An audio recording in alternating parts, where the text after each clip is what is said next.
I remember being taught, like, you shouldn't trust other women either. You know, like, women will stab you in the back. Women are catty. Women don't have your best interest at heart, you know? And it's interesting, too, to think that even as a woman, you could also be taught, see, don't trust women.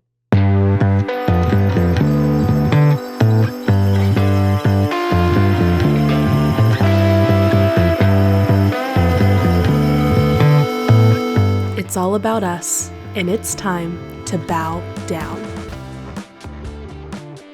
Well, hello, everybody. Welcome back to Bow Down. Dennis, as always, lovely to see you, and excited to be here recording another one with you. Me too. This is always my favorite part of the week, Reese. And as always, you look lovely, Queen. Love to see you. Love this time. It's a joy. Truly a joy. So it does. We've got good stuff today. Yes, it does feel like a sacred kind of time, and it's interesting too how I went over to visit my grandma last night actually, and I was talking to her and she was asking me how different business stuff was going, of course, and she was like, I really like some of the stuff you do, but I think Bow Down is my favorite. And I never in a million years would have thought that this would be the favorite of the things that I do that she loves, but that just really warmed my heart. And I was like, give really? Her my love. Give her my love. I will. Maybe tell her, thank you. It's so yeah. awesome. Especially, like, I don't know, knowing the kind of spiritual metaphysical slant that we have, she's a very devout Christian. And so knowing like her background and all of that stuff, it's cool to see the way that as you get older, of course, we always learn from our ancestors, both alive and passed on, but the way that I feel like I also make an impact in other people's lives, that it's like, I didn't even know that this was, like, I knew that she listened because she comments on stuff, but it's like that this is one that she really enjoyed. That was just... That's awesome. Yeah. Really, really cool. Well, now there's all this pressure. Oh my goodness. Right? What are we going to do? Yeah. Has to be perfect now. Well, we'll do our best for you, Grandma. Yes. Absolutely. Well, where do you want to get started today, Dennis? I'll toss it over to you.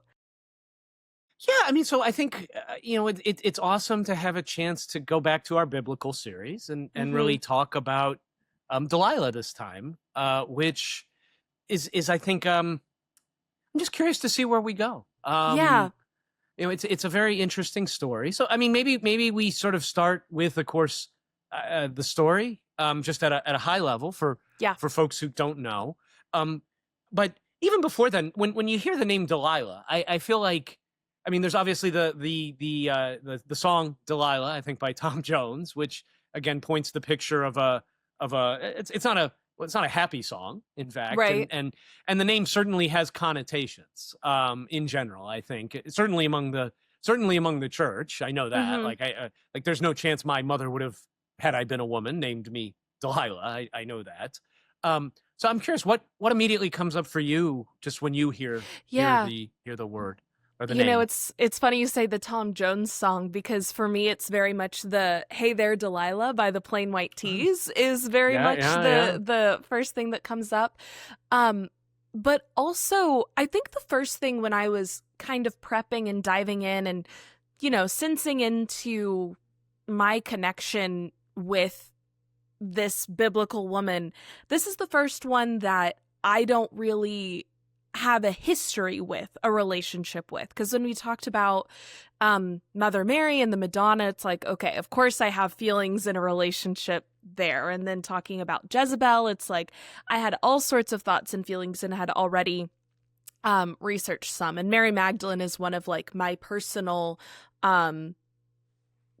archetype, deity figures, however we want to categorize it, that I actually work with a lot and study Mary Magdalene. And so all of these biblical women that we've talked about so far have really been ones that I have already had some sort of past relationship with, but I didn't really with Delilah. And I was trying to like put my finger on why. And then I realized, well, when you hear about Delilah, it's almost always Samson and there was something about that I just found really fascinating, like digging in, that was like, okay, she is almost always a package deal with a man, you know? And there's something to that. And also, like, of course, when we did our Jezebel episode, we talked about the relationship with Ahab, but when you talk about Jezebel, you really don't talk about Ahab. And of course, Mother Mary is, you know, married to Joseph, and of course their relationship is part of it, but she completely stands on her own. And we talked a little bit about Mary Magdalene, like this question of, is she Jesus's wife? But she is the only one, like even in other biblical women that we've talked about, potentially talking about, she comes in this package deal. And I was like, I didn't really know what to make of that, but it's felt like the cleanest slate for me going into this, as well as the most, I don't know, maybe open to see where this goes, because I think I've often had this tendency to want to kind of redeem all of these women, obviously from this standpoint of like being a feminist and wanting to talk about Christian feminine archetypes and honor them, but also like women do wrong things too. And I don't think that Delilah necessarily is one that is like, oh, she's evil and bad. Like, I think that title kind of goes to Jezebel. But even then, it's like, I was just thinking about, is there a way for me to like there are women that I don't like in my life. Like, as a feminist, you don't have to like all women, you know? So yeah, that's a little general, but kind of immediate thoughts that I had there as I was opening up to this energy and this idea. Yeah. So great point there, actually, about the package deal. That's something I hadn't thought of, but you're right. I mean, you know, if you say Jezebel, I mean, people understand, you know, just on this, you know, anyone who's had any kind of Bible school probably knows who Jezebel is, but you're right. They have no idea who Ahab is. But if you say Delilah, pretty much, you know, much more likely you're going to be, oh, Samson and Delilah. So you're right there. And that's interesting. I also like the fact that, you know, it's, you don't, you kind of came into this with no prior conception, which I think is it'll be interesting to see how that changes things, versus maybe what you had before as we talk through certain things. For me, I feel like your point about saying, well, you don't have to like, I don't have to be like every woman and to be a feminist sort of thing. What I sort of took it in a different direction as I was reviewing and thinking about my own biases and how I read the story in the past, and could I look at it with a different lens? Yeah. And for me, it was, well, it's similar to the biblical stories written by the winners, right? History is always written by the winners. And what would the story look like if it were written by the Philistines instead? So instead of reading the Israelite account of Samson and Delilah, again, assuming it exists and not just a type and shadow, right? What would the Philistine version look like? Because in that case, I think you could argue very strongly that Delilah is a hero. Yeah. She, you know, I mean, these are your enemy. You know, I mean, these are the sworn enemy, you know, that they're trying to kill your people. I mean, did kill your people over and over again, right?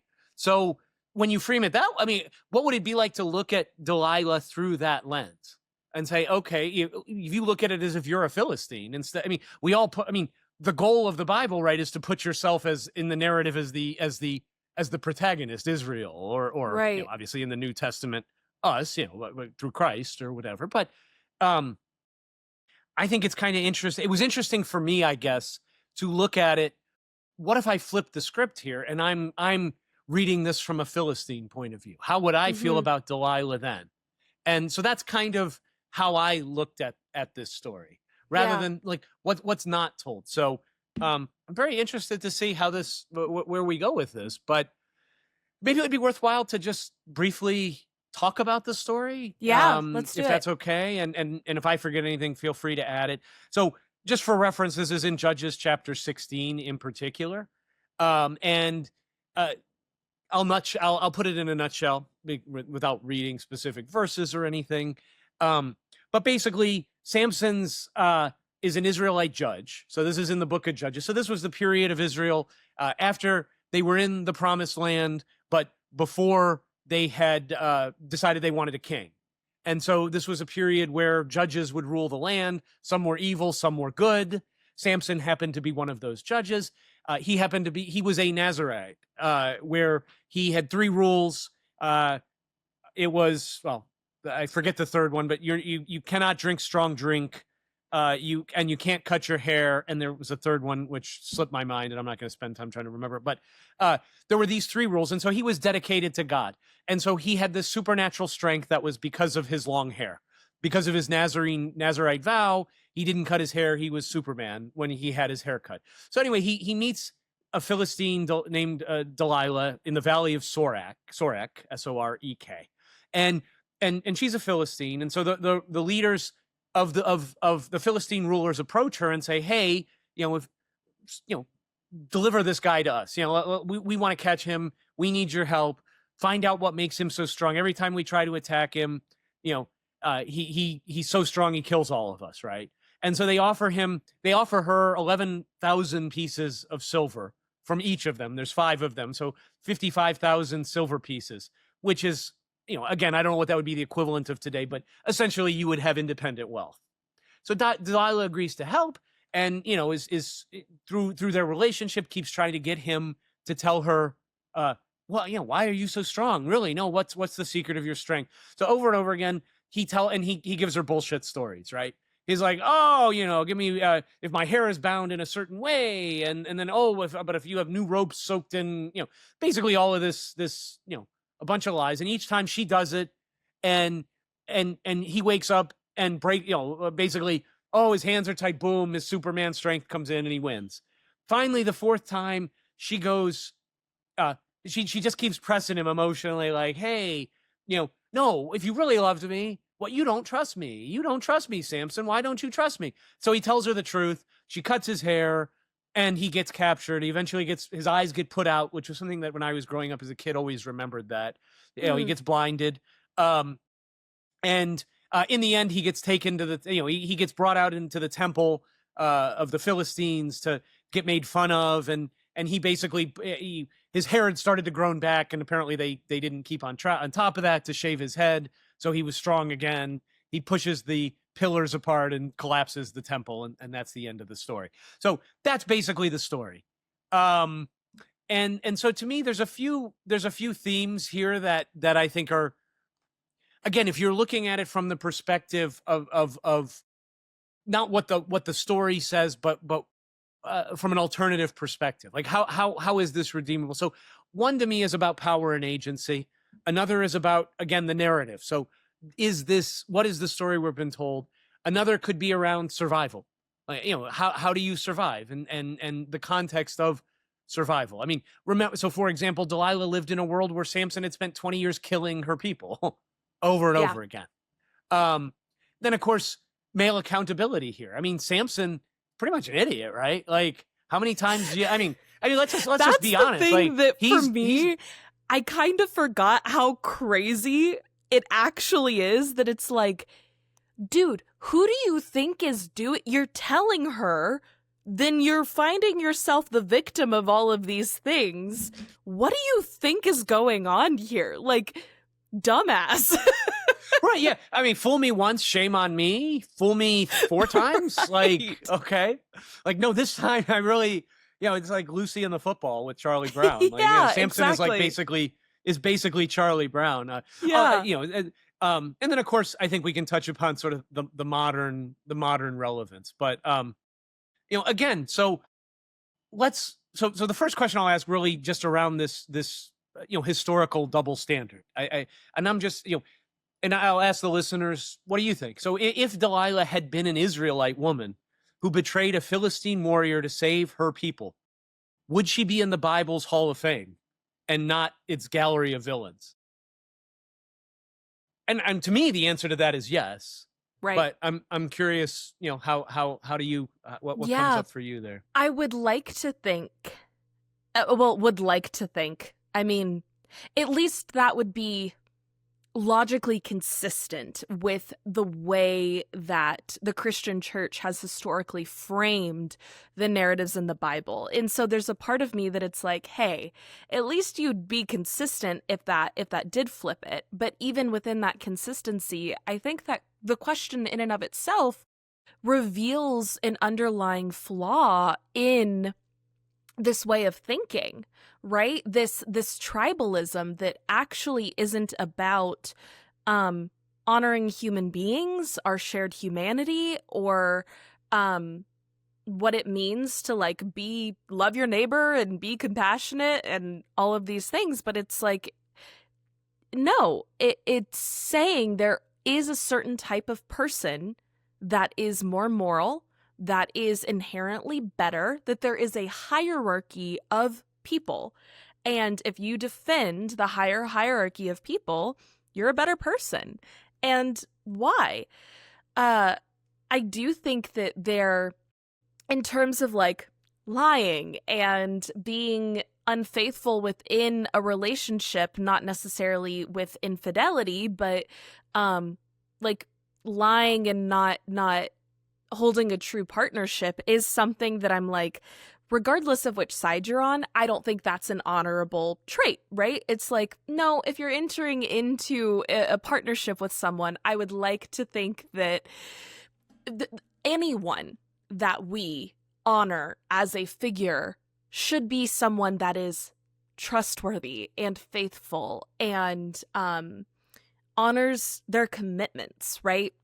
And so that is something that, like, regardless of which side Delilah was on, that is kind of like, well, she didn't do that. But also, at what point, like, what sacrifices do you make in order to do certain things, in order to, it's bringing up for me the story in the Bhagavad Gita where, at the very end, the warrior in the middle of fighting this oppressive army is coming in and is going to take over and be a totalitarian regime.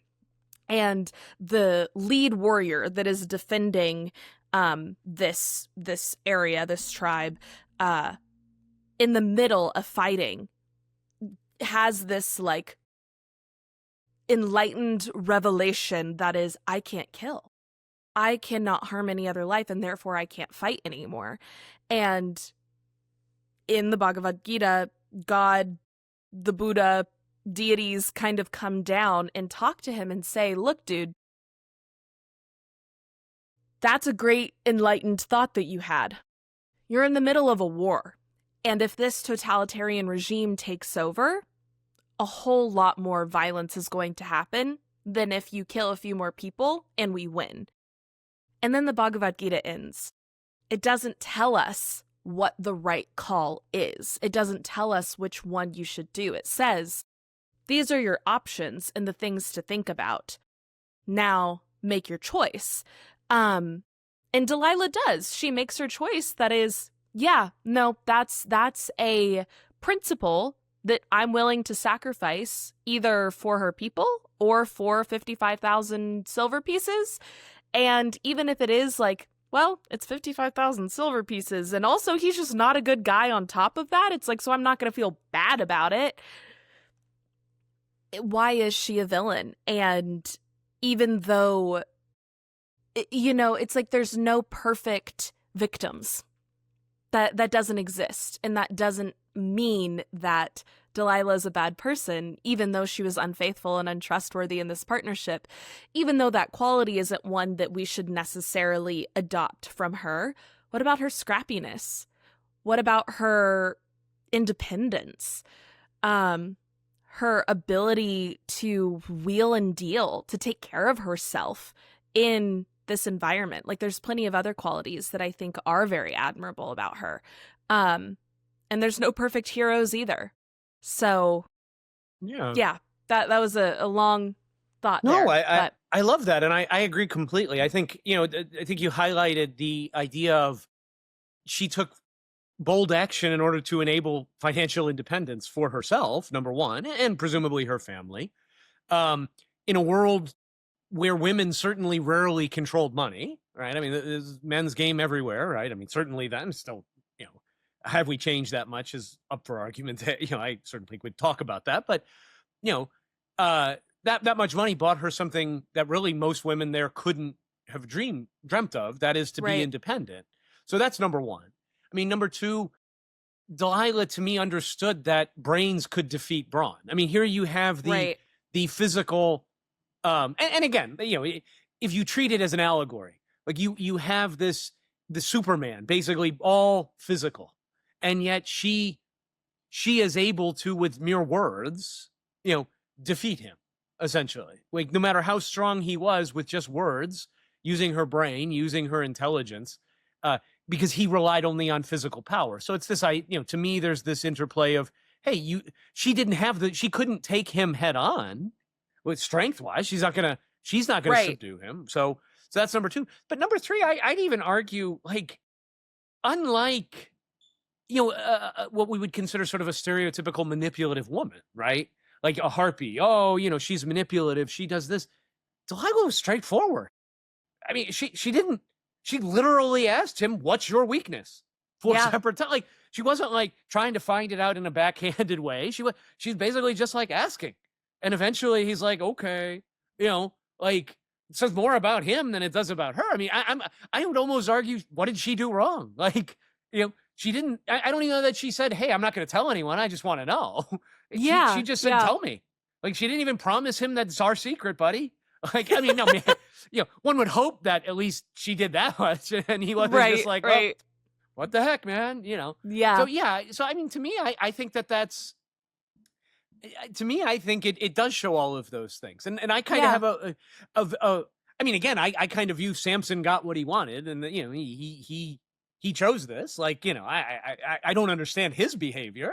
Hers, like, she wasn't even sneaky about it. It was just like, and like 3 times, like every time like, okay, I can see the first time, like, okay, you're testing her. Like, she failed the test 3 times, and it's like, this time she's gonna pass.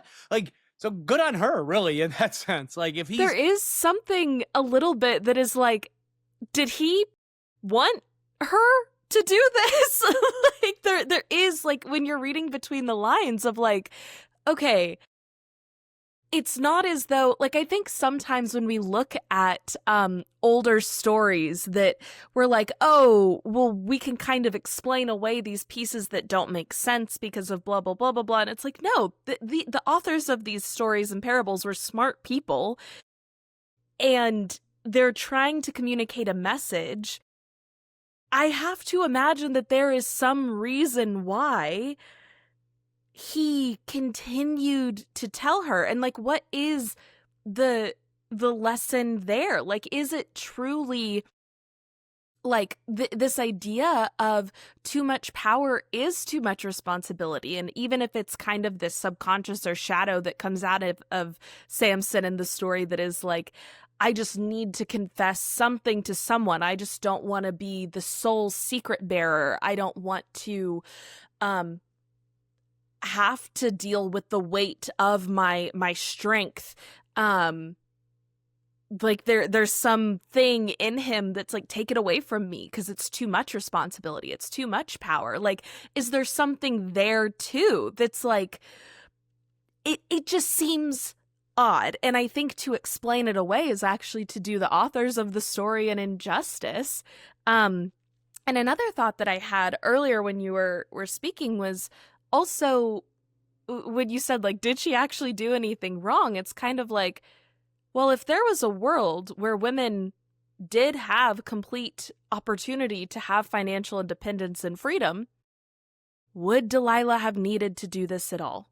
And if you don't want, like, it's kind of a thought that I've been having about the male loneliness epidemic that we're hearing so much about right now. That's like, okay, if you don't want to be lonely, guy, maybe don't treat women like shit. If you don't want women to manipulate you to get money, maybe make society a just one. Like, well, and I would just point out that they're just manifesting what they believe anyway. So yes, exactly. all the women they see are that way because, and I mean, people can be that way, but they're just getting what they're focusing on, what they believe to be true. That's what they believe. And Right. so they need to change their view of, but they're never going to see a change in their own selves. And that, but see, they're creating that. That's what I love about it. Everything is, and you're right, Samson, to bring it back to Samson, like, what did he, I don't care how dumb you are, you had to have known. Like, right. So at least some part of him had to be like, okay, like, you know, maybe he was tired. Maybe it was just like, whatever, I'm done with this. Yeah. You know, like maybe he felt sorry, you know, who knows, you know, but you bring up such a great point there, such a great point. And, you know, another interesting question to me is, you know, in the Bible, right, like, the people are celebrated, like Jael, Jael was celebrated for driving a tent peg through a sleeping man's head, but yet Delilah is demonized for cutting somebody's hair while he slept. So what does that tell us about who gets to be a righteous killer? And is there such a thing as a righteous killer? You know, again, another just thought, you know, a question that, you know, there's all these other things. I mean, again, a lot of bad behavior seems to be rewarded, but not here, you know? Right. And again, why? Because of who history is always told by those who win, right? The villain label depends on who's telling the story. Well, and you know, it is so interesting too. I just, it's hard for me not to compare it back to Jezebel. That so often, like, of course we see men that are Philistines and that are villainized in the Bible as well. But so many of these villains are women, right? And it's like, that is kind of interesting that a lot of the strong women that we remember in the Bible are villains. And it's just interesting. And even like the three women that supposedly were part of Jesus' congregation and followed him around as well, they're not mentioned very often. And even in our conversation around Mary Magdalene, there's not much about her in the Bible, even though she is arguably Jesus' most devoted follower. And so it's like we actually have so much more information about the bad women, about the evil women, than we do about the good and holy women, because good and holy women are quiet. Right. Well, isn't there that trope or that, you know, good girls don't make history sort of thing? I think I've seen bumper stickers. And the fact is that is true. Yeah. Like, and again, good and bad. What does that exactly mean too? And these are these double standards, right? And again, it's just to notice, like, what would it, you know, if you were dating somebody and you found out, I mean, let's suppose that you didn't go into it with this. I mean, I'm asking you as a woman, you know, and so you're not being approached ahead of time to seduce this guy, but you actually fall in love with some dude, right? And I mean, let's make it a little, you know, more concrete. Let's say you're starting to date somebody. You maybe you're together for, and all of a sudden you find out he's a massive trumper. Like he's a trumper. Like he's hid it from you somehow. And I don't know if that's possible, but you know, he's massive. For the sake of argument. For the sake of argument. Red pillar, you know, completely on the side, runs, you know, has a bot farm that does all these misogynistic comments or something. So in that sense, like, what do you do? You know, I mean, is it is it okay to expose him? And like, you know, and it's all hidden, but you find out, you know, it's some online persona. Nobody knows who it is, but you find out that it's your boyfriend, husband, significant other, whatever stage works for you. I don't, you know, whatever, but where it's a meaningful relationship to you. Do you expose him? Like, what would you do? Would you just leave him? Would you ignore it? I mean, say he does well, you know, I mean, you have a good life, you know, he makes a lot of money. You don't know how, I mean, what would you do? Yeah. What a complicated question. It's so hard to think about this, like, would you expose him? Because I think for me, at this point in my life, I will say, like, if I learned that someone is a massive trumper or has some like really abhorrent beliefs, I'm like, okay, this is a non-starter. But getting into the situation and then like maybe they lied to you, you know, and this is like a completely secret persona that you learn. Or maybe it happened over time. Maybe they weren't like that when you first met, but 2 years ago they fell in a rabbit hole, and now it's entrenched in their belief system. Yeah, I mean, that happens all the time. How many people's parents have succumbed to Fox News and were the pipeline have fed into the hate, I mean, so absolutely. I think it would really depend on if I believed that they were like who I believed they were at their core.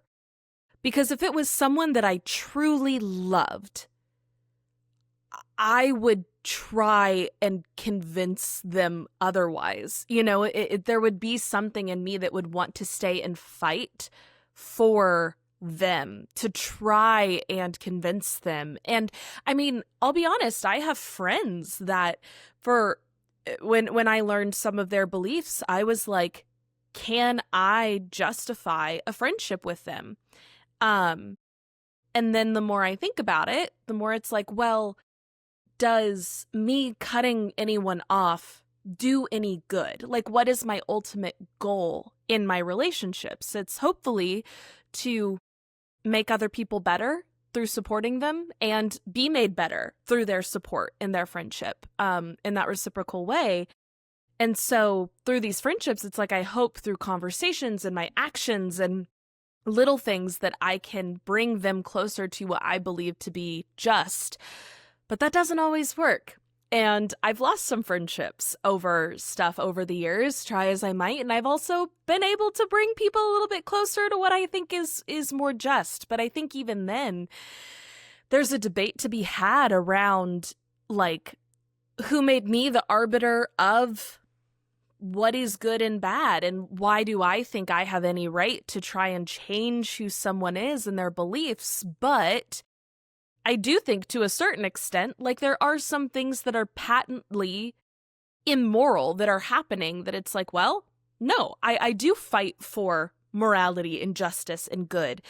And so in this thought experiment, I think if I really, really loved this person, it would be first having to get over that sense of betrayal of you've lied to me at some point, right? Whether that's in the beginning or over time becoming someone different and not like letting me in on this thought process as you change, or hiding things from me, right? So there would be some sense of betrayal there that it's like, okay, can I get over that? But if I truly love the person, I think there is a certain amount that I would want to stay and fight.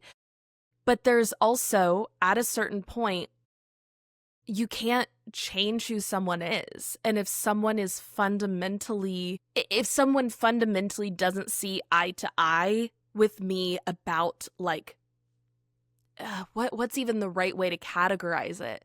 Like, the value of human life and the way to approach humanity, I can't engage in any relationship with a person at beyond a certain point. And so it would be, I'm out, I'm gone, I'm done. And if I thought that they were a threat to other people, then that would be, okay, to what extent are they a threat to other people, and what do I need to do then? Is that like a legal situation? Is that a police situation? Is that a expose them on TikTok situation? Depending on, like, if they were like a big red pill Redditor, and we see all the time, people are like, this is actually this guy and this is where he works, and then he gets fired, and there's that like weird online internet retribution for it. But I think ultimately my goal would be to hopefully, how can you move the needle in the direction of expansion for all?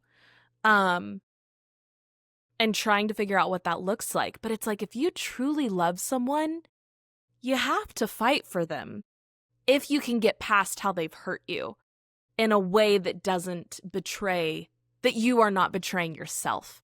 I think that's the rub. But it would be hard for me to feel like I wasn't betrayed, and by staying in it, I wasn't hurting myself. Because that's what happened with some of my friendships, where it's like, at this point, am I hurting myself? Yeah. Well, and I mean, it is so divisive. And again, I don't mean to, I want to be careful to not cast shade necessarily, just because you support President Trump, that that doesn't say anything to me about you as a person, and just that's your beliefs. But we have, obviously, here on our show, we it's pretty clear we lean in a certain direction, and I'm proud of that. But I know it's not the person. I disagree vehemently, and like you, would have a difficult time in that same situation. But I think it's just it's where we are, and it's valid, and I think I don't think anybody does. There are people who I think are deliberate, but I think most people are just scared and misled, in my opinion. It's not. I think a lot of it is fear. I completely agree with that. And unfortunately, fear is a great motivator at times. So, cool. Well, so I think just to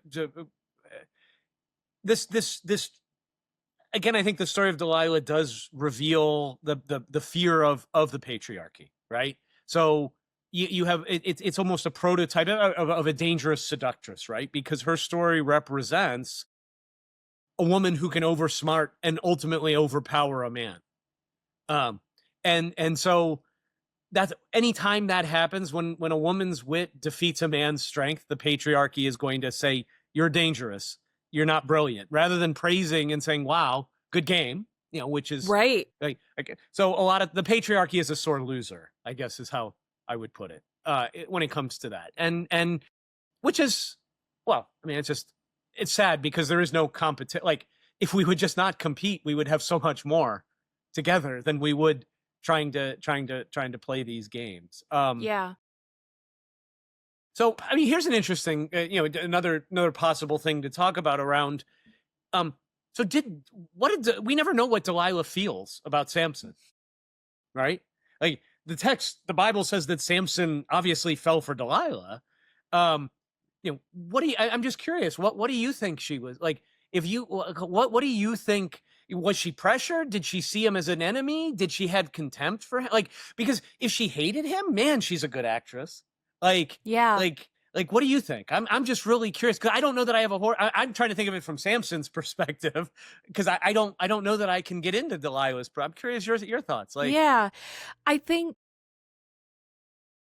I don't think anyone, because, and maybe this is a little bit of I've been called an idealist and been told that I'm naive and all sorts of stuff like that all the time. And that, honestly, I wear it as a badge of honor, and it really frustrates me in conversations when I'm like, no, this is what we need to fight for. And the rub gets down to, well, that's just not realistic. I believe in realistic solutions, and you're just being naive, and the world doesn't work like that, right? So all that to say, grain of salt with clearly my point of view. I'm always fighting for that. So maybe this sounds a little birds chirping, sunshine, rainbows, but we need more of that in the world, Reese. So right, and I'm like, chirp away, man. Chirp away.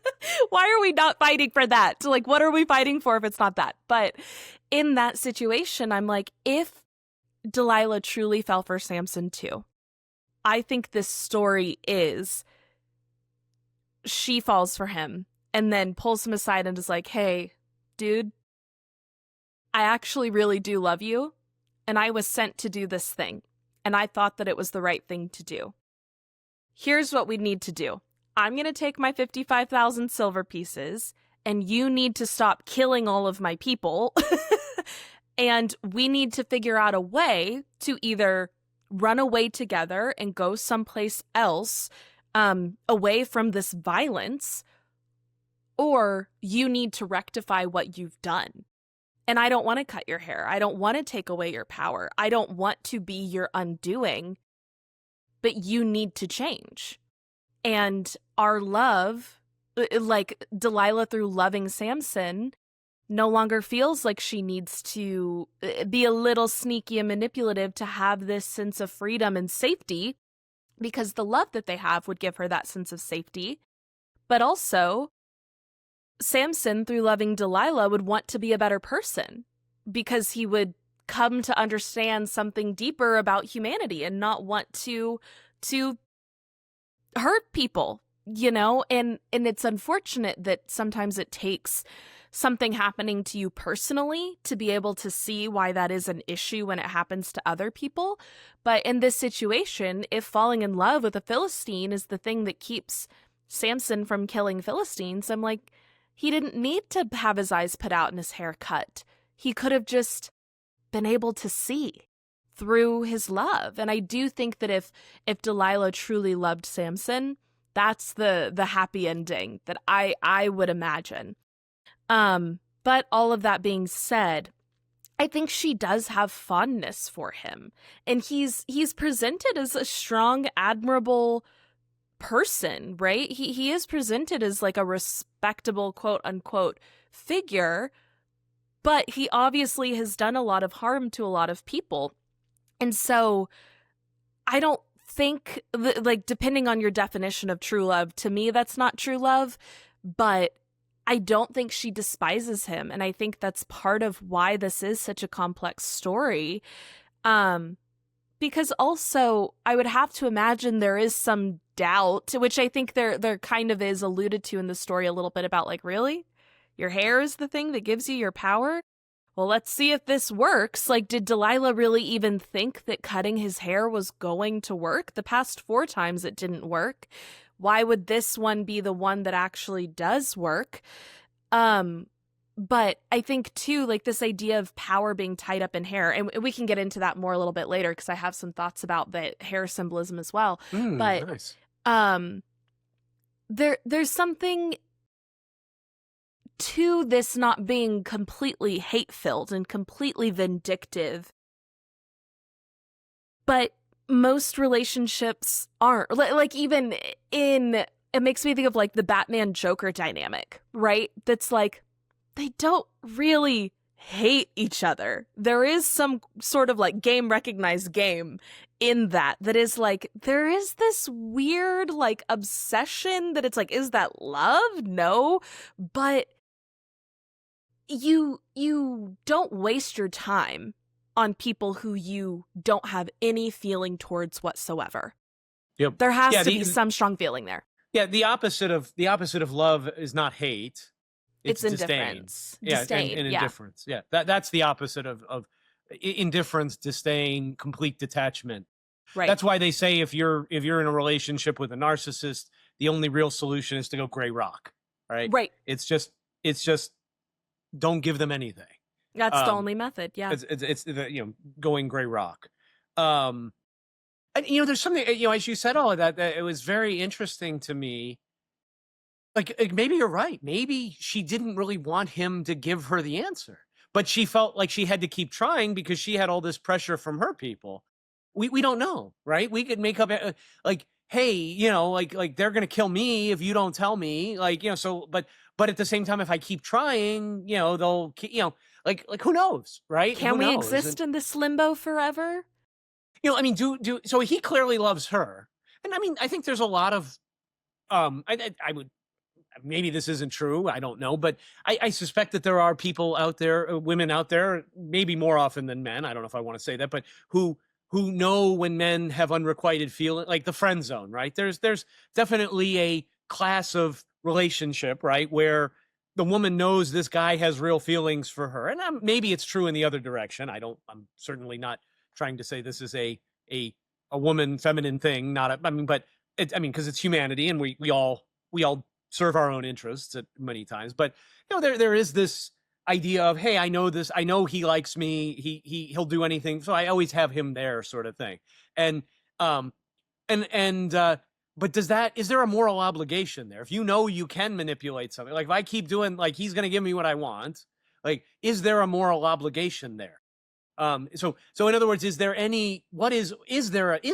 a moral obligation? Like, this guy feels this way, like, you're manipulating him, you can get him to do things. Is that wrong? And I'll say flat out, no, I don't think so at all. Like, Samson's choosing that. Like, there's no gun. Yeah, there's no force here. There's no, like, there's consent. Like, yes, I mean, she's manipulating his feelings, but he's also choosing that. Like, he's right. There's no gun to his head. You walked into the cage. Right. So I'm curious if you agree, disagree. Like, is there Yeah. any like what does she owe to Samson? I do think it's so complicated in this story because, like, the way it is written, we don't fully, like we were just saying, know her feelings.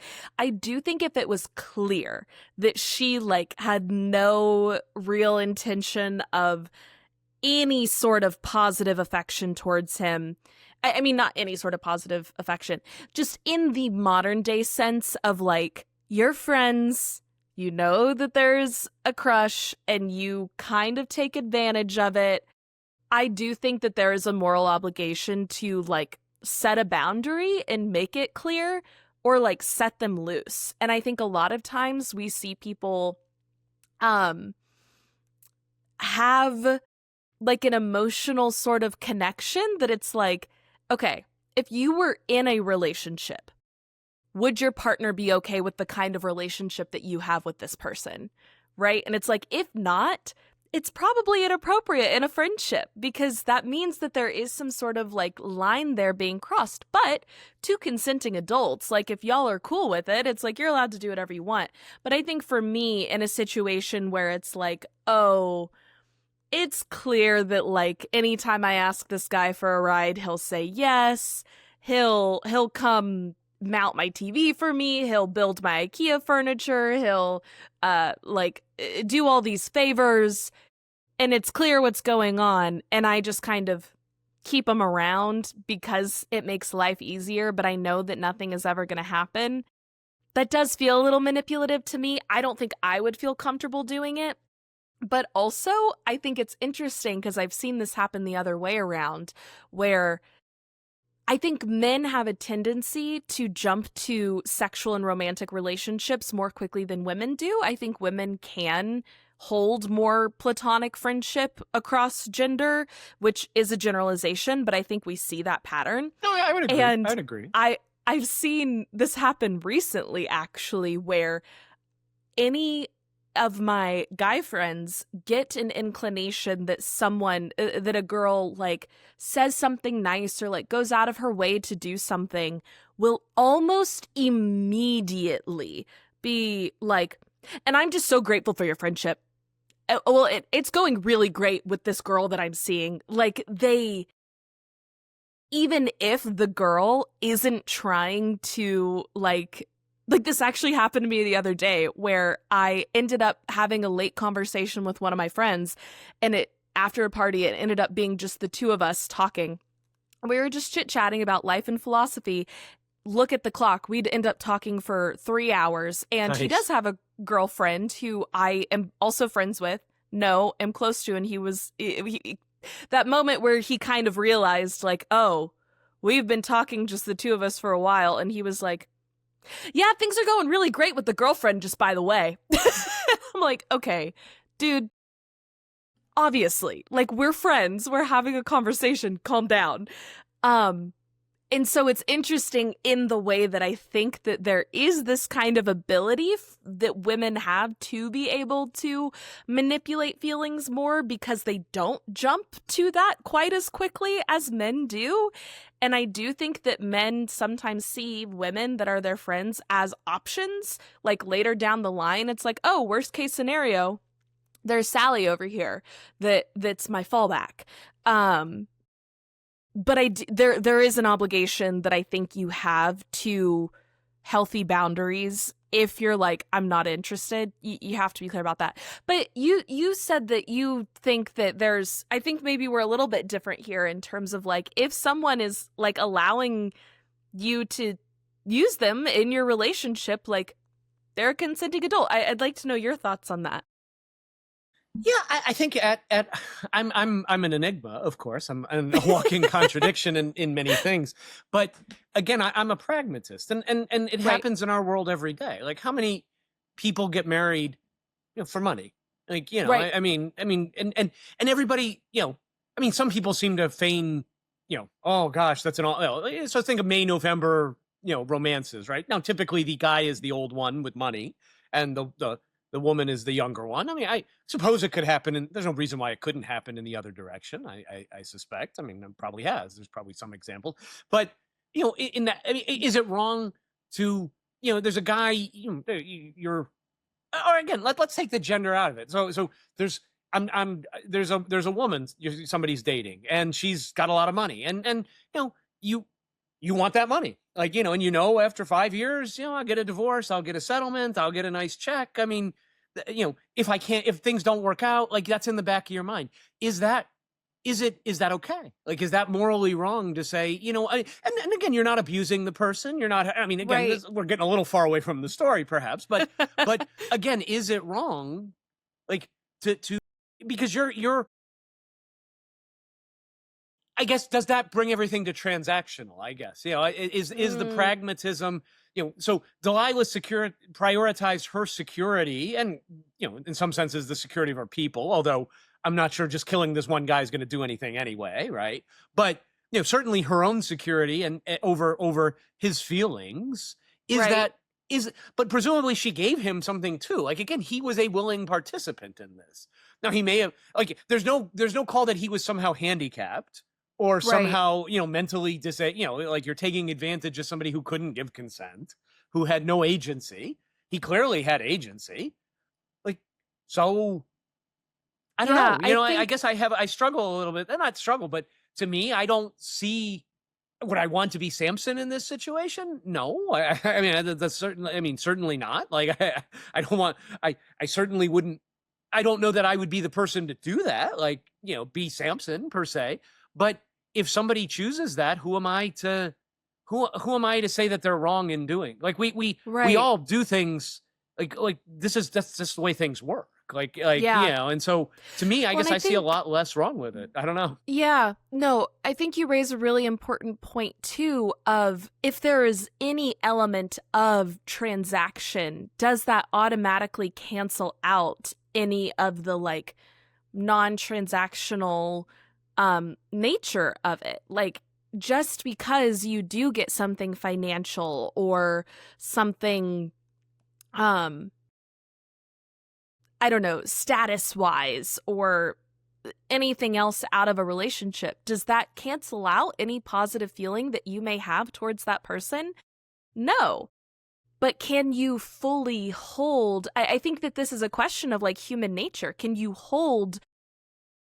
Will you ever know fully that you love this person, even if they didn't have a dime? Do you truly know that? I don't know. What do you think? Yeah, that's always a tough one, right? Like you hear all these stories like Bill Gates or whatever, they get rich, they divorce the spouse that they had when they were poor, right? Or were starting Mm-hmm. out. And then, Bezos just had that big wedding a couple of weeks ago where everyone was like decrying the how can Bezos ever know if this You won't. and again, I'm not a People magazine person at all, so I don't know all the Right. I only saw very remote details, but my thought is always, okay, well, how would I know that this person really loves me? But then I Yeah. ask myself, well, what does that even mean? Yeah. Like, really, what does that mean? Like, so if somebody takes care of you for your whole life but absolutely despises you, can't stand you, but they hide it your whole life and you die, and and then they're telling everyone how much they hated you. Oh my god, I can't believe I survived. Like, do you know? Does it matter? If you felt that you were perfectly loved, that like your spouse loved you, but it turns out that they absolutely hated you and were cheating on you viciously, and among your friends, that you were a big joke to all of their friends, they just laughed at how much they hated you, but you never knew about it and you died. Doesn't matter. Did it really happen? Like, I don't know. It's an interesting question. I mean, obviously, Yeah. part of me is like, oh, that feels ugly. That feels Right. terrible. But again, so there was this. I remember hearing in some of my trainings a case study or a where a an older gentleman was having an online relationship with another with a woman. It was an older man. He and in his 50s or 60s, and was having an online relationship with a supposedly a woman. There was a lot of strong evidence that there was catfishing going on somehow in here, like a lot of, without going into all of the details. And let's assume that that's true. So the question though is that is that wrong? Right? No. So the guy on some, no, so my and again, this is not somebody who is mentally, like, has dementia or is elderly, where like they're not full of, they can see all of these things. Now maybe they're choosing not to see certain things, but it's not really harming them in the sense they're not going destitute. They're happy. I mean, they enjoy the conversations, even if it is it kind of gets back to what we're talking about with AI or something. But like what is it okay to have a sweet lie? Like, it's like the end of Memento. Like, I don't know if you've seen the movie Memento, where he's like, well, you can be my John G. Can I forget? Yeah, I can. Like, is it wrong? Should it, I mean, again, there's a transactionality there, but at the end of the day, this person is happy. This guy feels they have a relationship, even if it's fake.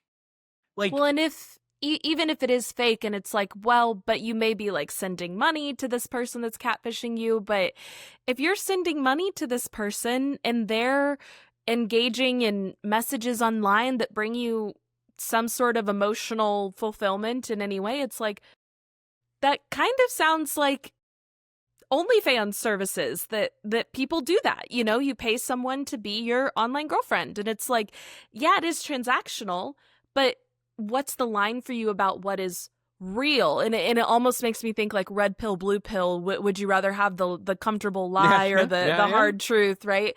And I do think that as long as it's both consenting adults, I don't think that necessarily there's a moral failing there.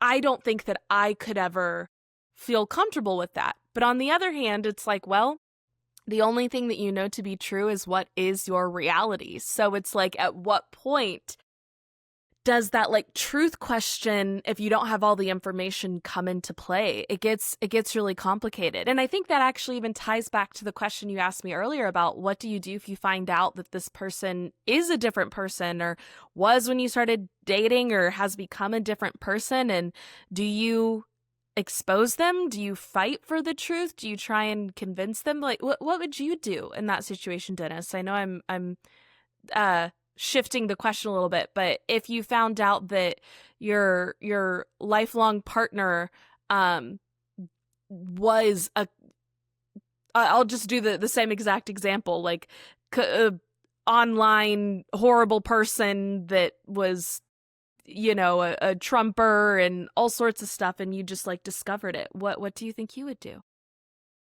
Wow, that's turn the tables. How the turntables have turned. How the turntables. I gotta think for a second. Which also, I think I'll just throw out there as well. Obviously, you do have a life partner, whereas I'm single right now, so that I think changes the relationship to the thought experiment. And you have a child with your partner, so it's like that was something that I hadn't thought about earlier, was like, the commitment that you have to this person, if I'm the only person I need to think about. But if you put it into the context of your actual life, which of course you do not have to, you can just do the completely separate thought experiment. But I think honestly, I think for me, it depends on like exactly what they're doing. So, right. I mean, simply having a different political belief would definitely not be enough. Even if I know my significant other is not, but even if right. she were, like, we wouldn't talk politics. Like, I would have to be very careful in setting boundaries. But that wouldn't bother me, because there's a reason why people are supportive of, and again, it goes back to fear, and to me, it would be more to try to understand and to see if we could have real conversations, because I feel like a lot of it is just an echo chamber, and when you actually, it's like, mushrooms grow in the dark, and a lot of the, there's just a lot of fear, and if my partner were hooked onto this for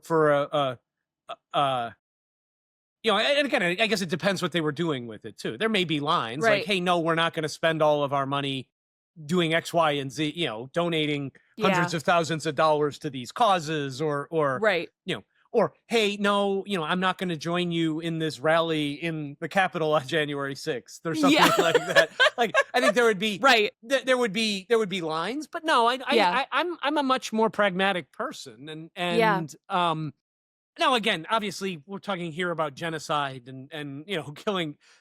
It's kind of hard. I mean, even bringing it into real world, like we're not. Hopefully, we never get to where that is actually a real world thing. So that's a harder thought experiment, but. Yeah, for sure. I definitely wouldn't see myself as no, there's no way. Like, peace, stop. I'm gone. No. Hey, I find out, if it were different, I was just dating somebody or, started a new friendship and then all of a sudden found all of this stuff, then I'd have to weigh the differences. Lower stakes, for sure. Yeah. Lower stakes, and yeah, I mean, obviously having a daughter and that would matter as well. The good news is there I don't have to. That's not a choice I have to make, at least. But it's a really great question. Yeah. I think again, did even one could argue, I guess, in terms of did Delilah even betray Samson? I guess it depends on whose we don't know.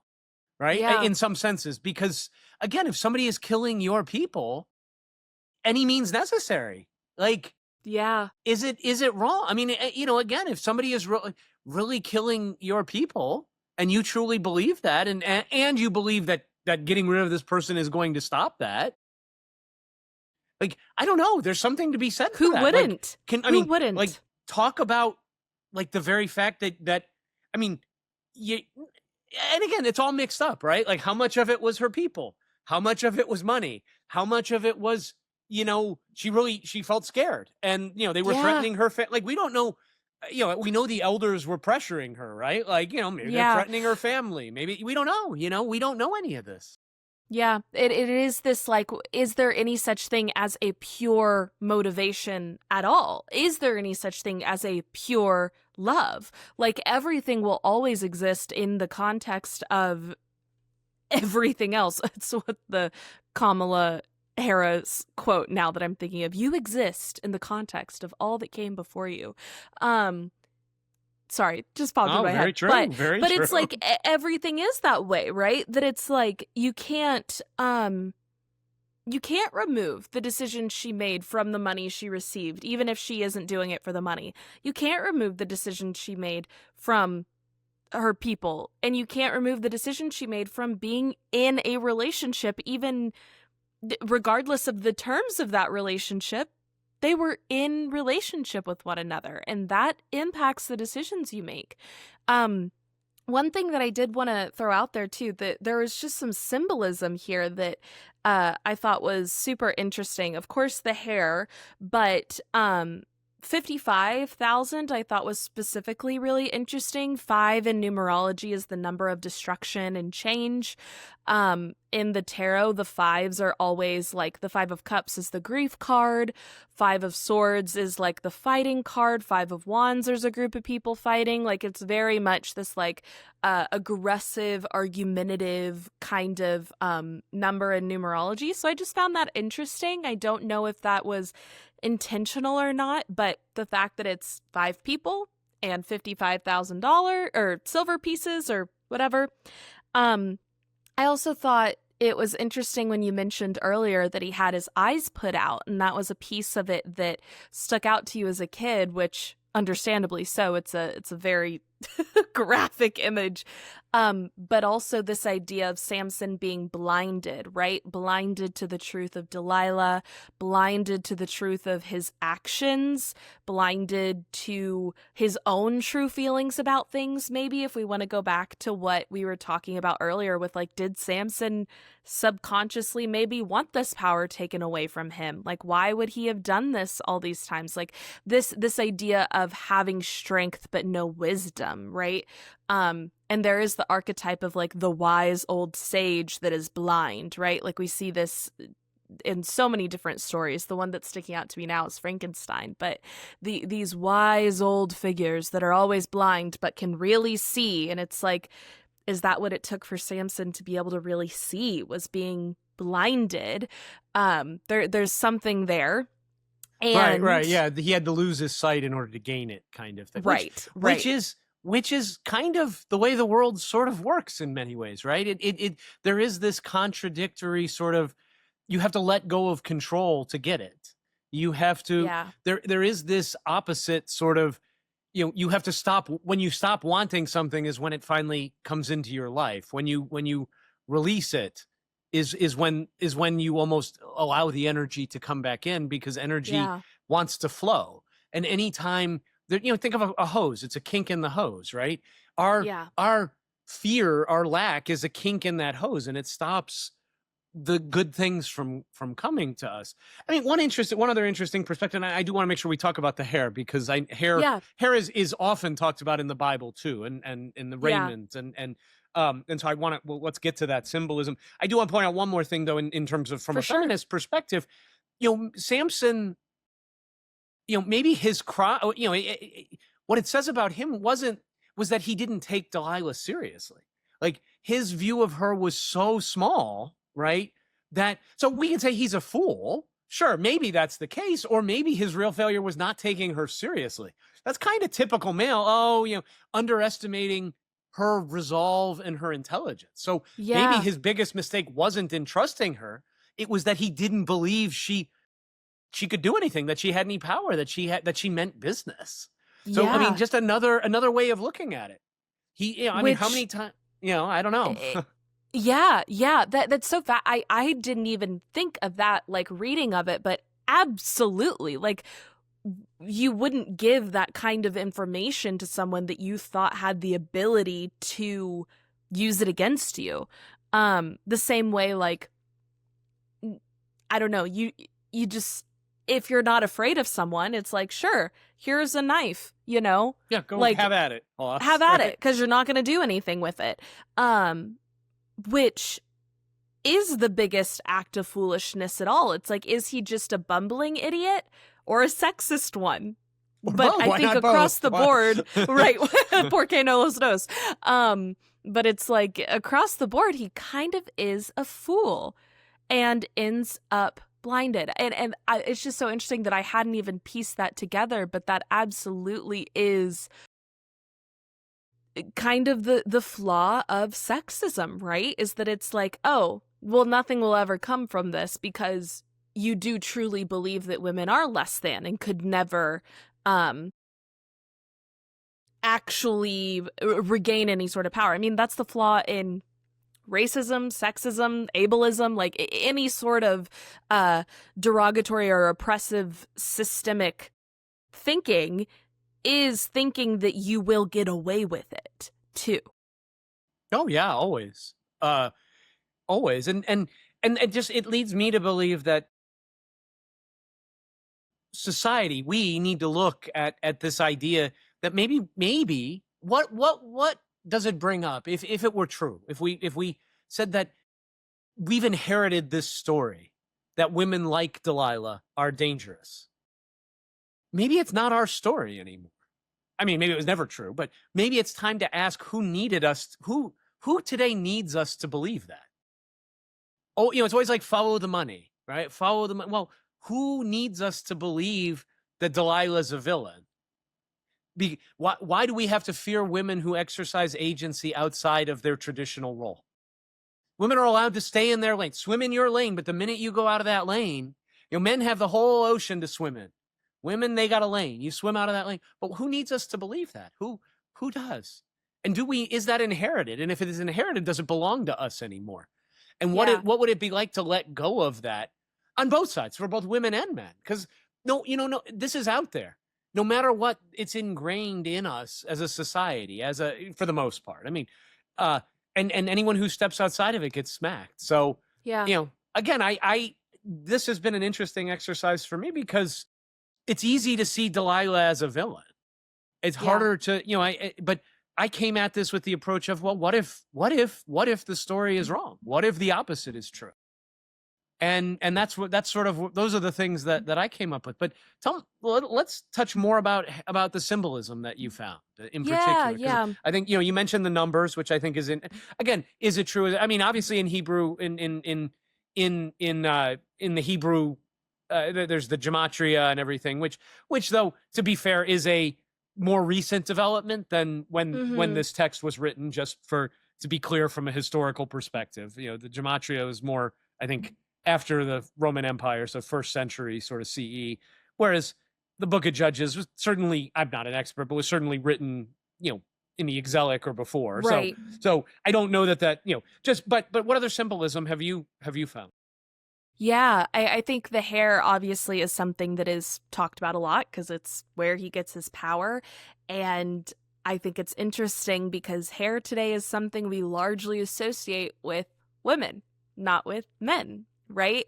And the idea of cutting a woman's hair, like hair is so tied to femininity and sexuality. And it's also this idea of like health, the same way, like, yeah, boobs and butts are like the sexual organs or whatever, but it's like there's this inherent sexuality to them because it shows, you know, the primal part of your brain that this woman is like more reproductively fertile, healthy, yeah, fertile, exactly. right, good that offspring, it's like, all of that. Yeah, sure. Biological imperative, right. There is, I think, the same narrative around hair. Like if you have healthy hair, it is the same kind of thing.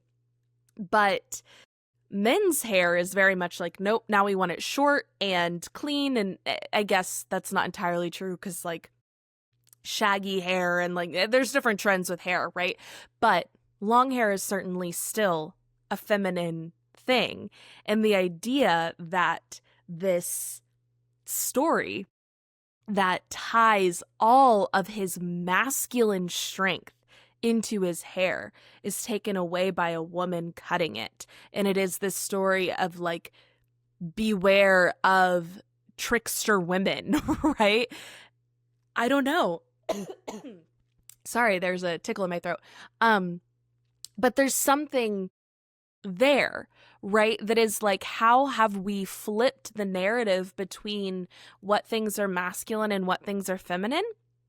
And hair did used to be a more masculine trait, right? Like that was part of his rules as the judge, as this, I'm forgetting the name of the Nazarite vow, yeah. Nazarite, the order. That is a masculine thing, right?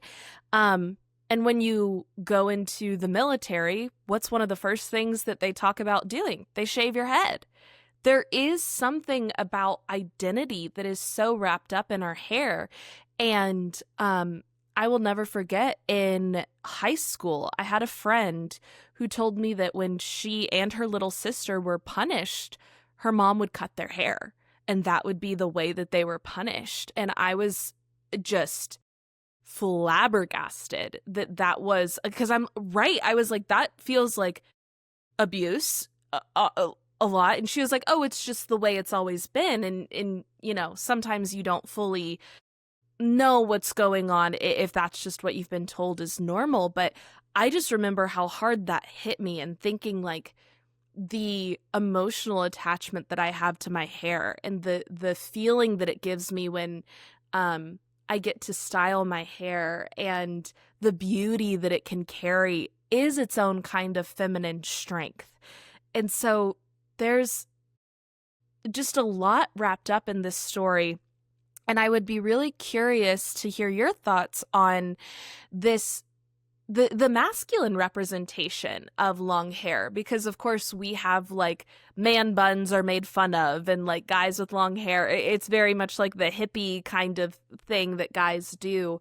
But in this story, it's like that, it's the source of his strength, and it's something that we now consider feminine. But I think regardless, everyone, men and women alike, like balding is very much a thing for men, right? That they're very afraid of, even though it's not long hair. Everyone has identity tied to our hair. And to know that that was represented in this way, even though it's not your life, like you're not, it doesn't physically hurt you. It doesn't harm you. Like your hair is going to grow back. And yet there is something that does feel kind of like a gut punch when you think about your hair being taken away without your consent. And like when I heard that this friend of mine, showed up with short hair one day, and I was like, oh, your hair looks cute. And she was like, I don't want to talk about it. And I was like, oh, what's going on there? And then learning that it was like I forget even what it was, but I was like, that's how you were punished. It was ripping away her agency. It was in order to make her feel small. It was in order to make her feel less womanly, in order to make her feel ugly and not in control, right? Like it's just it's so it sounds like interesting. such a just you talking about it brings up such a violation to me. Right. Like right. just a like I can't imagine doing that to my daughter. Like I can't imagine doing that to someone you love. And no, I don't. Her mom, that's probably what she learned from her mom. Right. You know, or whatever.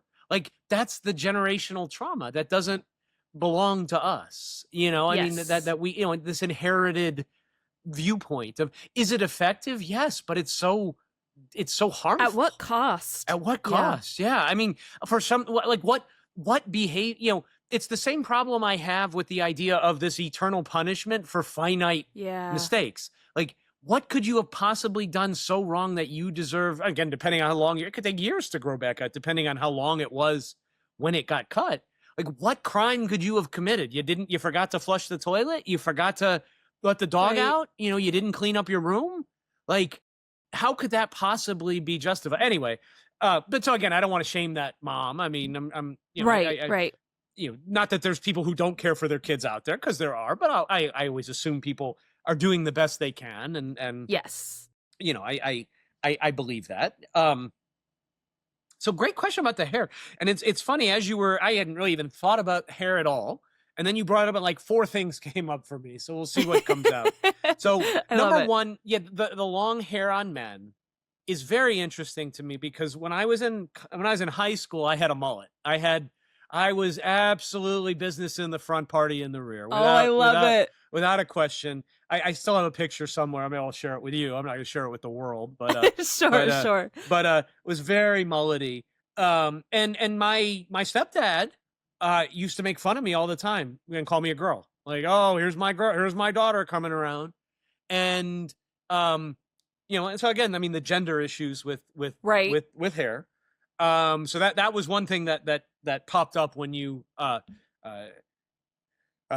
you came up with that. And again, it may have bothered me then. I've certainly made my peace with it at this point, but you know, I get it.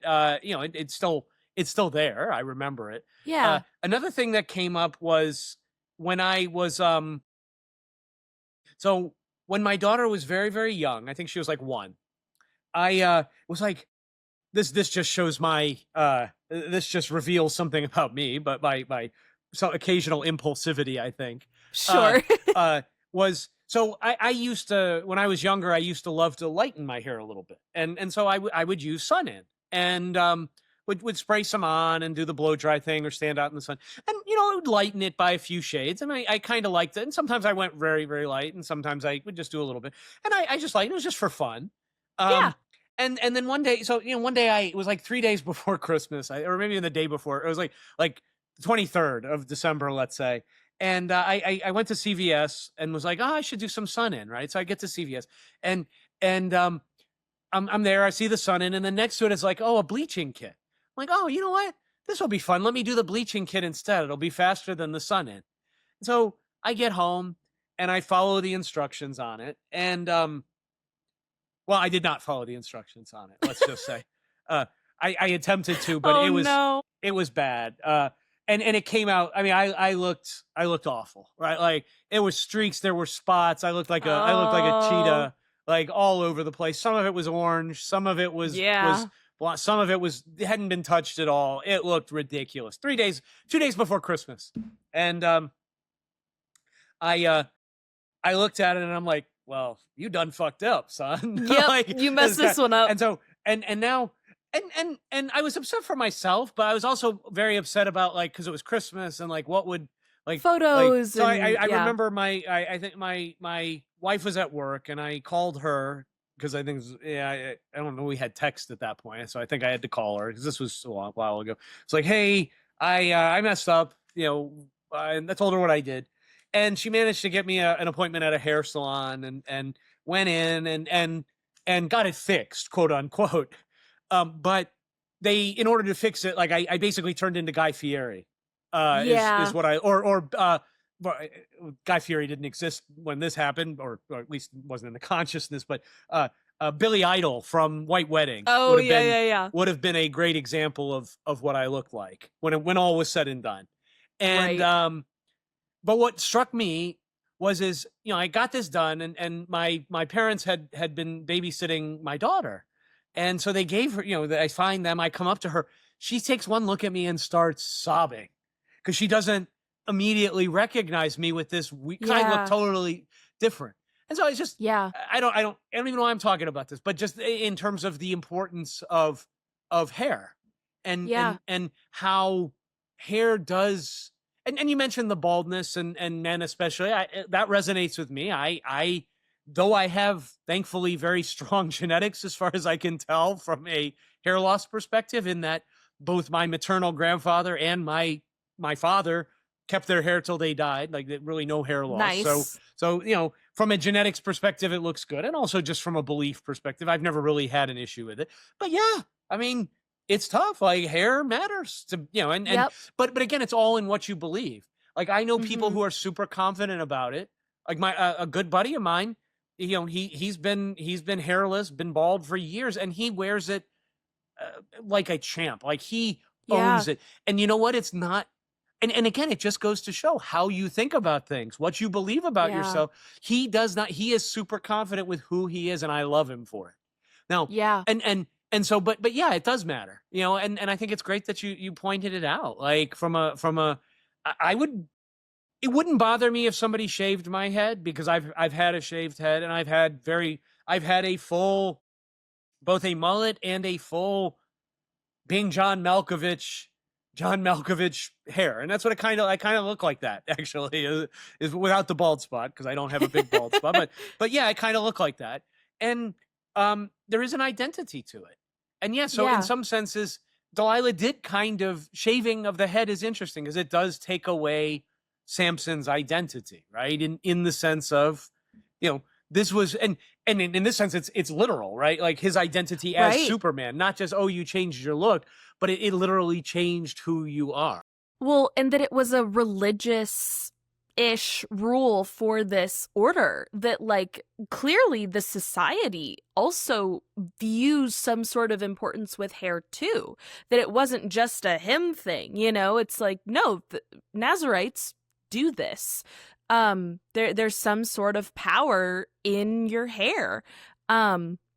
And I'm like, I can't imagine if I thought that my hair was my connection to my higher power and someone cut my hair. Like that's also this added layer to it as well, in addition to like all of these appearance things. And it is just like this blow that, yes, we associate hair with femininity, but I think there is something about strength that is related to masculinity with hair too. And I know even like my brother has like, we have very strong Italian genes, and we've always had really thick hair, and so it's never something I've had to worry about beyond I've had to wax my eyebrows since I was 9 years old, which is crazy. But I'm like, thank God I had a mom who was like, you are not going to have a unibrow at 9 years old. So luckily we got that taken care of. But it's like, that's the only issue that we've had. But even then, my brother started doing something, I don't even know, to like prevent early balding. And I'm like, dude, you have the thickest head of hair I have ever seen. I think you're okay. And he's like, I don't care. I don't want that to happen. An ounce of prevention is worth a pound of cure. You know what? Like absolutely. And yeah, so I think it goes to show the importance of the hair. And another thing that just occurred to me though, Reese, as you were talking, this is also like the religious piece. Like this was his vow to God. It would be the equivalent, I mean, in some senses, of like having a Muslim giving them bacon on, intent. Like there was that whole thing like a few years ago, like, I'll throw bacon on, I don't know, like this thing that makes, so there's another level to it. Like the shaving of the head wasn't just changing the appearance, but it really was making him break his vow to God, essentially. Like making something, have somebody who's kosher, eating pork or eating something unclean. There's an interesting symbolism there as well, and what that Yeah. what was there. You know, yeah, very interesting. What other Yeah. symbolism? Any other symbolism you noted? You know, we've got I think the amounts, we've got the hair. What else? Anything else that you the noticed? the blinded was one too. I think the only other thing that I really wanted to talk about, that this isn't really super symbolism, but um just the idea that he was made fun of after they cut his hair. Like, there's very something, I don't know, like, just with it being related to hair, and obviously there's deeper themes tied to that, but there's something kind of high school about the story to me too, in this sense that it's like, oh, we're talking about like this girl manipulating this guy who like clearly likes her, and she's kind of using it, and it's like there's just something about that, and then him being like publicly shamed. It gives very much like it's making me think of the opening scene of a video game called Until Dawn, which is just like such a self-report. But it's this opening scene where like the hot cool guy writes a letter to the nerdy girl and is like, "Hey, I like want to make out or whatever, like come to my room in the cabin." And she goes and starts like taking off her top, and then everyone actually comes out and they're recording her and they're all laughing at her, and it's like, oh, you thought that the cool guy actually wanted to be with you, and it's just this public shaming of it, right? That it's like, oh, it's horrible, horrible, horrible, horrible thing that like kids are cruel kind of shit. But I'm like, yes, does Samson deserve it because he's killed a bunch of people? Like, maybe in a certain way, but it was interesting to think that like that was noted, that he was like publicly mocked too, that it's like, it's not just that he lost his power, there was some sort of like social dynamic here that was also at play. Like, there's a lot in this story about social dynamic that I think is unique to Bible stories, because we don't always see that, right? That it's more about some grand like having character or faith or trust in God, like these very big grand things, but about like your social cast essentially, and like the respect you garner, and being able to trust a girl. Like, I don't know. It's so I'll just throw that out there. I didn't really come to any good conclusions about it, other than I thought that was a unique element to this story. And then his hair growing back and him being able to push the pillars. Like, of course, there's the pillars of in the Temple of Solomon. There's the pillars of Joachim.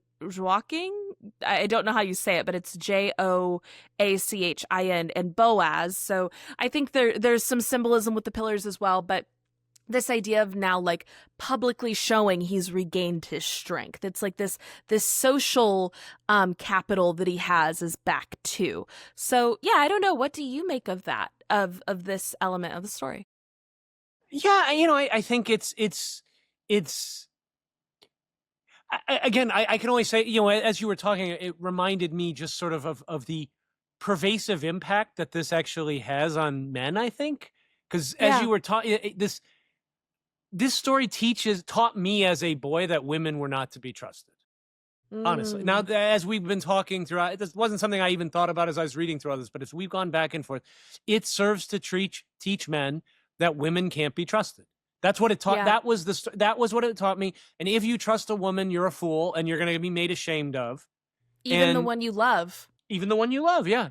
Like that's really what the story taught me, I think, and probably taught a lot of it. I'm curious if other people had that same experience, because it is definitely one of the Bible stories I read the most of. I mean, you know, it's in the picture Bible, which, you know, was it's a big one, right? I mean, you know, and it's a story I'm very, you know, read a whole bunch of times. I can still it's still etched in my memory, the pictures from the picture Bible, which you know, and I never really thought about how it might have, you know, really what it said about trust. But I think it definitely teaches men, particularly Christian men, to not trust women in many ways.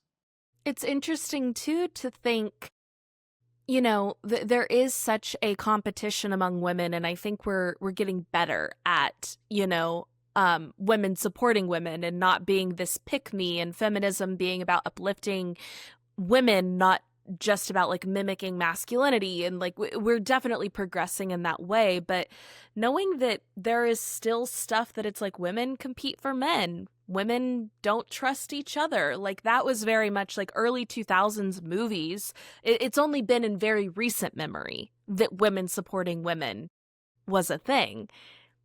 I remember being taught like you shouldn't trust other women either.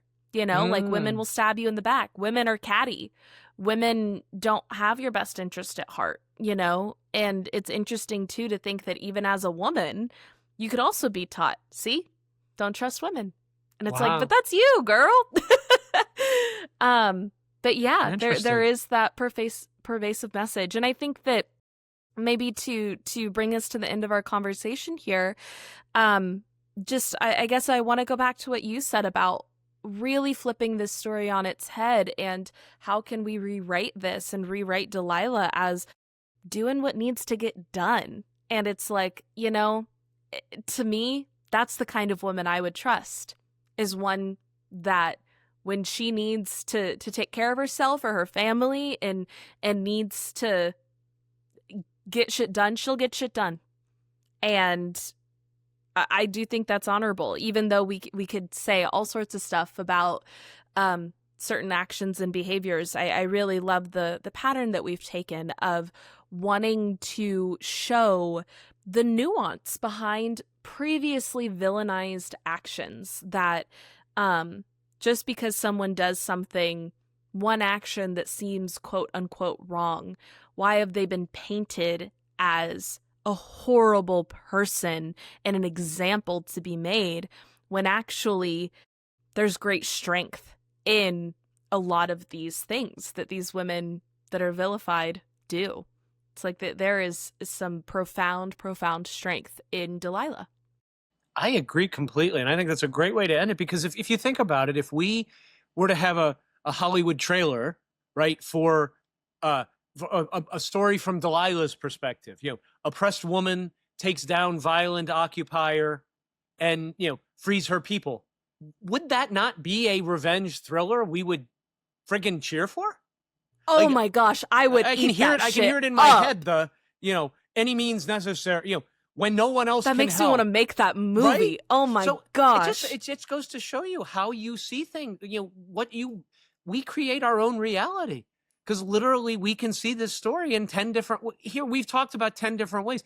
So I guess we'll end on this. But to those listening, what did we say, and in what framing resonated the most with you? Is there something that that really that really resonated strongly with you, and why? We'd love to continue the conversation. So awesome stuff as always, Reese. Absolutely. Love it. Yes, 100%. I'll just echo, let us know in the comments, and let us know your relationship to your hair too. What resonated, and what do you think about your hair, and what does your hair mean to you? And so I guess we'll end there. Dennis, as always, thank you. And love it. Yep, I'll let you add what you were going to add. No. Thank you, everyone. And if people do really want to see me in a mullet, you know, just enough. If enough people comment on it, you know, if we get to 10,000 likes, there we go. Yeah. Oh, absolutely, definitely. I'll grow a mullet if we get to 10,000 likes. How about that? Hey, y'all.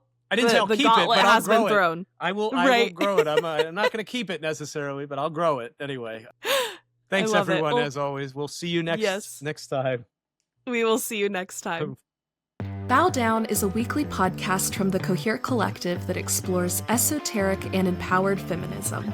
Please subscribe to Bow Down wherever you may be listening. And if you enjoyed the episode, please leave us a like, a 5-star rating, and a review. And if there's anyone you think would enjoy this episode, or maybe just needs to hear it, please share it. If you want to stay up to date on all things Bow Down, you can follow the Cohere Collective on any social media platform at the Cohere Collective, and check out other content and offerings at www.thecoherecollective.com. If you're interested in working with Reese to find and pursue your purpose, I encourage you to head to www.thecoherecollective.com/life-coaching. If you're interested in working with Dennis to shed your mask and embrace your desires, you can email Dennis at dennis@theheartstoybox.com. A huge thank you to Jack Corbett for Bow Down's music. You can find him on Instagram at j.corbe. Thank you all for joining us today. We're so glad you're here. And as always, we hope you feel like you are living more coherently. And until next time, love.